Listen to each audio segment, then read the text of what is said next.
BYU basketball head coach Kevin Young, and coach, second year doing this. What it feels like there's so much change in college sports right now. How big of a conversation was revenue sharing and in these meetings today? Yeah, huge point of emphasis. I think there's a lot of education that's being communicated to the coaches. It's new to everybody. I feel like I've only been in this for a little over a year, and things have changed dramatically since I first got into it. So I think everyone's trying to just understand what the new standard operating procedures are and kind of go from there. What can revenue sharing, assuming it goes through and still obviously up in the air with the judge, but what can be the benefits for BYU basketball, maybe cause for concern if that's applicable here? Man, I think there's a lot that goes into it. I think it's hard to point to one or two specific things. I think where it can help is just kind of unifying a lot of the resources. Pouring it into the entire athletic department and letting it kind of get dispersed. How the university sees fit along with the rest of the college landscape. I think there's probably some benefits there to the donors themselves. And in terms of some downsides, I don't know. I think like I said, it's so new. I think we're all learning.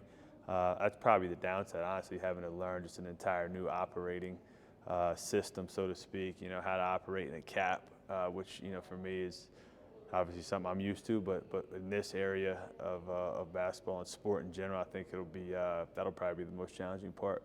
Who will handle the cap for your program? Will it be Doug Stewart, or do you kind of still oversee that? Doug is definitely has his hands in that. We're working with Brian, trying to figure out exactly what our, workflow is going to be like. I kind of take more of a CEO role where I'm a little bit more, 30,000-foot view and not as much in the weeds, but trying to understand, what the rules of engagement are and make sure we're operating as such. The summer practices have already began. Your early impressions of this team and maybe how much farther ahead, if that's, if you could say that for year two for your program? Yeah, it's interesting talking to a lot of the other coaches here at this, getting their take on summer workouts and stuff. It's interesting because the world I was coming from, you have a short window to get ready for a long season. This you have a long window to get ready for a short season, right? So it's a lot different. So I'm tweaking with some things this summer in terms of, we've already completed 2 of our weeks. Wanted to get AJ in there in terms of getting him in before he went off to some of the USA stuff. So it's been good. I think we're, early days, obviously, into we don't even have everybody there, but the guys that we do have there are working extremely hard. I think we're just on first glance, we're longer, we're more athletic. But again, man, it's hard to say without seeing the whole group in there. But what I will say is, watching Richie and AJ kind of build their chemistry has been exciting. Non-conference schedule, is that finalized? We saw the Orlando announcement today with it being here. Is it finalized? Is it set? I think we're close.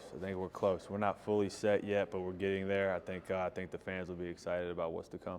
There have been reports of the UConn game and Wisconsin game. Are those get on the books? Are they finalized on your end? Honestly, I'm not entirely sure what's finalized. Truth be told, I know they're working kinks out across the board and want to kind of, put an update out when the time's right. So, but what I will say is, like I said, I think the fans will be excited. Last thing, with the pending House First NCAA 15 player roster, will you dip back in to the portal or go international to maybe fill out those last 2 spots, or bring along 2 of the walk-ons from last year? Like, how do you kind of see rounding out those final couple spots?